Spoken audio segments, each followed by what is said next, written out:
إن الحمد لله نحمده ونستعينه ونستغفره ونعوذ بالله من شرور أنفسنا ومن سيئات أعمالنا. من يهده الله فلا مضل له ومن يضلل فلا هادي له. وأشهد أن لا إله إلا الله وحده لا شريك له، وأشهد أن محمدًا عبده ورسوله صلى الله عليه وعلى آله وصحبه أجمعين. فإن خير الحديث كتاب الله تعالى، وخير الهدي هدي محمد صلى الله عليه وسلم، وشر الأمور محدثاتها، وكل محدثة بدعة، وكل بدعة ضلالة، وكل ضلالة في النار. قال الله في محكم تنزيله: يا أيها الذين آمنوا اتقوا الله حق تقاته ولا تموتن إلا وأنتم مسلمون. يا أيها الناس اتقوا ربكم الذي خلقكم من نفس واحدة وخلق منها زوجها وبث منهما رجالا كثيرا ونساء. واتقوا الله الذي تساءلون به والأرحام إن الله كان عليكم رقيبا. Галәмнәрне юктан бар кылып, безләрне барлыкка китергән, яраткан Раббыбызга барча олуглауларыбыз, хәмд сәнәләребез булсын. Шәһадәт китерәмен, Аллаһтан башка гыйбадәт кылырга лаеклы зат юктыр. Аллаһ бар, Аллаһ бер. Һәм шәһадәт китерәмен, Мухаммад ибн Габдуллаһ Аллаһның хак илчесе, тугры пәйгамбәре һәм шәриф булган кулыдыр. Аллаһ аңа, аның гаиләсенә һәм аның сахабаларына салават шәрифләрен насип итсә иде. Аллаһ Раббыбыз әгәр дә кемне дә булса үзенең гаделлеге белән туры юлдан яздырса, аны беркем дә бүтән туры юлга чыгара алмас. Аллаһ Раббыбыз әгәр дә кемне дә булса үзенең рәхмәте белән туры юлга күндерсә, аны бүтән беркем дә адаштыра алмас. Аллаһ Раббыбыз изге китабында әйтте: "И иман китергән бәндәләр, Аллаһтан хакыйкый тәкъвалык белән куркыгыз һәм бары тик мөселман булып кына үлегез" диде. Икенче бер аятында Аллаһ Раббыбыз әйтә: "И кешеләр, сезләрне яраткан, халык иткән Раббыгыздан куркыгыз. Ул сезне бер кешедән яратты, аннан иптәше хатынын барлыкка китерде, һәм алар икесеннән дөньяга күп ирләрне һәм хатыннарны чәчте. Бәлки бер-берегездән Аллаһ хакы өчен сорыйсыз, шул Аллаһның ачуыннан һәм шулай ук туганлык җепләрен үзүдән куркыгыз. Дөреслекдә Аллаһ сезне күзәтеп торучыдыр. Әмма бәгъд, мөхтәрәм җәмәгать, Аллаһка тәкъвалы булыгыз. Кем Аллаһка тәкъвалы булса, Аллаһ аны саклар. Бу дөньяда һәм ахирәттә хәерле юлга күндерер. Чөнки тәкъвалык Аллаһ нуры белән Аллаһ әҗр савабына өметләнеп изгелек кылудыр. Һәм Аллаһ нуры белән Аллаһ газабыннан сакланып гөнаһларны калдырудыр. Кадерле газиз дин кардәшләрем, Коръәндә Аллаһ Раббыбыз пәйгамбәребез Мөхәммәдкә иңдергән иң кыска сүрә Ихлас сүрәсе булып тора. Бу сүрә пәйгамбәребезгә саллаллаһу алейхи ва саллям Раббысыннан зур сөенче, бөек нигъмәт һәм улуг бүләк хакында хәбәр итә. Бу сүрә иңдерелгән вакытта пәйгамбәребез саллаллаһу алейхи ва саллям үзенең сахабалары белән бергә утыра иде. Һәм кинәт күзләрен йомып, йокымсыраган хәлгә китте. Һәм күпмедер вакыттан соң күзләрен ачып, йылмаеп, сөенеп күзләрен ачты. Шул вакытта сахабалар Аллаһ илчесенең йөзендә аның йылмайганын һәм сөенгәнен күргәч, Аллаһ Раббыбыз шулай итеп пәйгамбәребезгә иң кыска, Коръәндәге булган иң кыска сүрә хакында хәбәр итә. Һәм Сахих Муслим хадисләр җыентыгында хадистә әйтелә, Әнәс ибн Малик, Аллаһ аннан риза булсын, әйтте: "Без бер көнне Аллаһ илчесе белән бергә утырганда, кинәт кенә ул бер мизгелгә йокымсыраган кебек күзләрен йомды. Һәм шуннан соң йылмаеп башын күтәрде. Шунда без: "Эй Аллаһ илчесе, сине нәрсә йылмайтты, сине нәрсә сөендерде?" дигәч, пәйгамбәребез саллаллаһу алейхи ва саллям әйтә: "Миңа яңа гына бер сүрә инде. Бисмиллаһир рахманир рахим. Инна а'тайнакал каусар فَصَلِّ لِرَبِّكَ وَانْحَرْ إِنَّ شَانِئَكَ هُوَ الْأَبْتَرْ. Дөрестлектә без сиңа Кәүсәрне бүләк иттек. Шуңа күрә син Раббыңа намаз кыл һәм корбан чал. Дөрестлектә синең дошманың, синең көндәшең үзе нәселсез киселгән кебек калыр, дип әйтә Аллаһ Раббыбыз. Һәм шунда Пәйгамбәребез сорады: "Сез беләсезме нәрсә ул Кәүсәр?" Без әйттек: "Аллаһ һәм аның илчесе белешерәктер", дип җавап кайтардык. Дөрестлектә Пәйгамбәребез саллаллаһу алейһи ва саллям әйтә: "Дөрестлектә ул миңа Раббым вәгъдә иткән бер елгадыр. Анда күп игелек, яхшылык бардыр. Ул кыямәт көнендә минем өммәтем җыелачак бер су җыелмасыдыр. Аның савытлары йолдызлар кебек күптер. Шуның яныннан кайсы бер кешеләрне куырлар. Һәм шунда мин әйтермен: "Эй Раббым, бу кеше минем өммәтемнән иде бит", дигәч, миңа әйтерләр: "Синнән соң алар нәрсә эшләгәннәрен син белмисең", дип җавап кайтарырлар. Әйе, мөхтәрәм җәмәгать, бу кечкенә генә кыска сүрә, ләкин аның эчендә тирән һәм зур мәгънәләр ята. Һәм мөхтәрәм җәмәгать, бу сүрәдә Пәйгамбәребезгә килгән сөенче генә түгел, Пәйгамбәребезгә генә җиткерелгән яхшылык хәбәр түгел, аның өммәтенә дә сөенеч булып тора торган хәбәрләр бар. Кардәшләрем, Кәүсәр сүрәсен аңлатканда тәфсир галимнәре аны җәннәт елгасы дип әйтәләр. Җәннәттә агачак елга дип әйтәләр. Һәм шулай ук бу дөньяда һәм ахирәттә бирелгән һәм биреләчәк барлык нигъмәттә Кәүсәр булып санала дип әйтәләр. Һәм шуңа күрә, мөхтәрәм җәмәгать, Пәйгамбәребезгә ингән сүрә, ул Пәйгамбәребезгә ингән Коръән, ул Кәүсәр нигъмәте. Һәм Пәйгамбәребезнең сөннәте, аның сүзләре, аның гамәлләре, яшәү турышы, алар да Кәүсәр нигъмәте. Кешене бу дөньяда һәм ахирәттә мәңгелек бәхеткә, сөенечкә китерә торган барлык нәрсәләр, алар һәммәсе Кәүсәр нигъмәте. Һәм Пәйгамбәребезгә дә бүләк ителгән җәннәт елгасы, ул да Кәүсәрдер. Һәм аның суы, Пәйгамбәребез, аның суы кыямәт көнендә Хауд исемле бер күлгә агып чыгачак. Шул күл янына Пәйгамбәребезнең өммәте җыелачак. Һәм шунда, мөхтәрәм җәмәгать, ул суны эчкән кеше бер кашанда сусау хисен тоймас. Бер кашанда сусамас. Аның тәме балдан да татлырак булыр. Аның төсе сөттән дә аграк булыр. Һәм аның исе мисыктан да хушрак булган бер тәмле бер су булыр, мөхтәрәм җәмәгать. Һәм шул суны эчәргә дип әзерләнгән савытлар да күктәге йолдызлар кебек җемелдәгән һәм күп санлы рәвештә булырлар. Һәм кабатлап әйтәм, кем бу судан эчсә, кыямәт гарасатында, кыямәт авырлыкларында инде бүтән бер кашанда сусау татымас, мөхтәрәм җәмәгать. Һәм Пәйгамбәребезне елмайткан бу күңелле хәбәр безгә дә бик зур сөенеч китерә. Бу сүрәдә Аллаһ Раббыбыз һәммәбезне дә ихласлы булырга чакыра. Һәммәбезне дә Аллаһка шөкерле булырга чакыра. Һәм нәрсә генә булмасын, нинди генә авырлыклар килмәсен, хаклыкның дошманнары түбәнлектә калырлар. Нәселләре киселер, исемнәре бетәр, хаклык өстен калыр, дип әйтә Аллаһ Раббыбыз. Һәм шуңа күрә Аллаһ Тәгалә әйтә: "Фасалли лираббика ванхар". Һәм Раббың ризалыгы өчен намазыңны башкар һәм корбаныңны чал, дип әйтә Аллаһ Тәгалә. Дөрестлектә, мөхтәрәм җәмәгать, бу ике йола, ике гыйбадәт, берсе намаз, берсе корбан. Алар җәмәгать икесе дә зур гыйбадәт булып саналалар.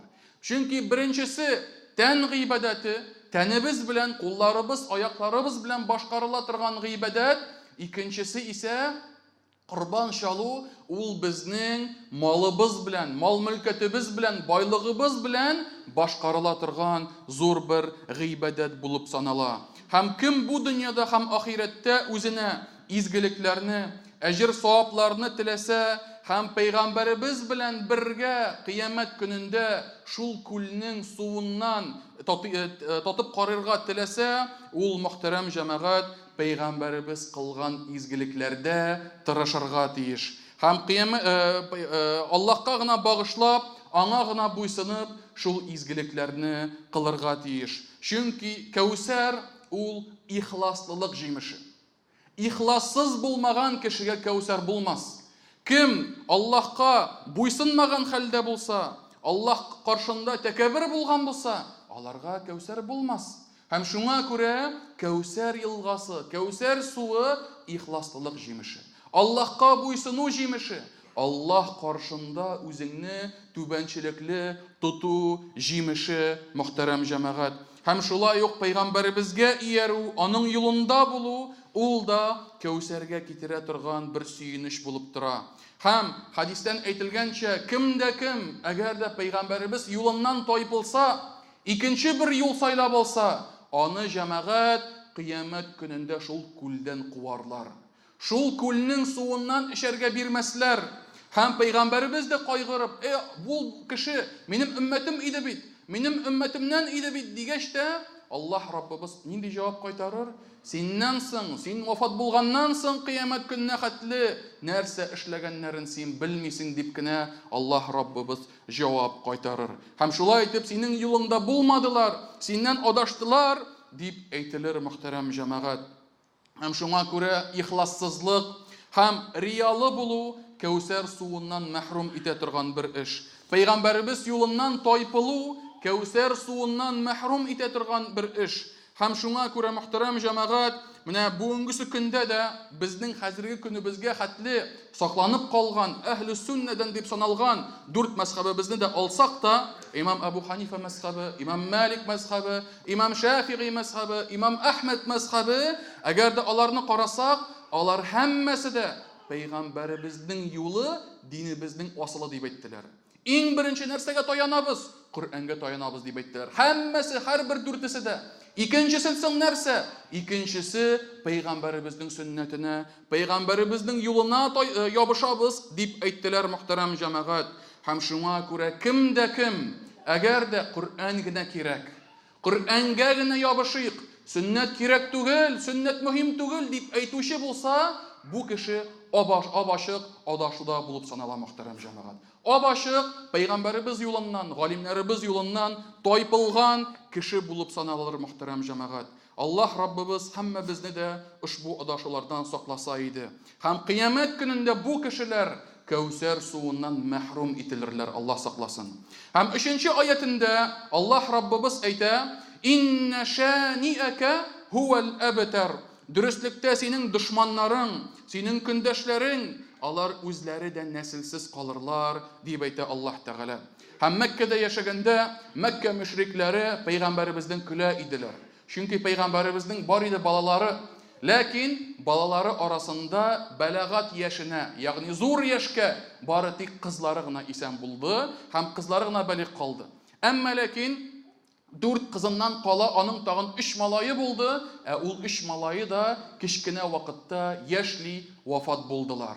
Һәм шулай итеп, әлбәттә һәрбер ир кеше тели үзеннән соң малайы булып калуын, үзеннән соң исемен, фамилиясын дәвам иттерүче, нәселне дәвам иттерүче дигәнне һәрбер кеше тели. Ләкин әгәр дә Аллаһ Раббыбыз кемгә дә булса насыйп итсә, юк балалары, юк малайлары, бу җәмәгать тәкъдиргә буйсынып, Аллаһ Раббыбыздан риза булган хәлдә яшәргә кирәклеген күрсәтә. Әмма ләкин Пәйгамбәребездән шулай көлә иделәр. Пәйгамбәребез нәселсез, малайлары юк. Үзе үлсә, аның эше дә бетер, аның исламы да бетер, аның ихласлылыгы да бетер дип әйтә иделәр, мөхтәрәм җәмәгать. Ләкин әгәр дә Пәйгамбәребезнең дошманнарына күз салсак, ул сүзләрне әйтүчеләр хакында уйласак, кемнәр алар?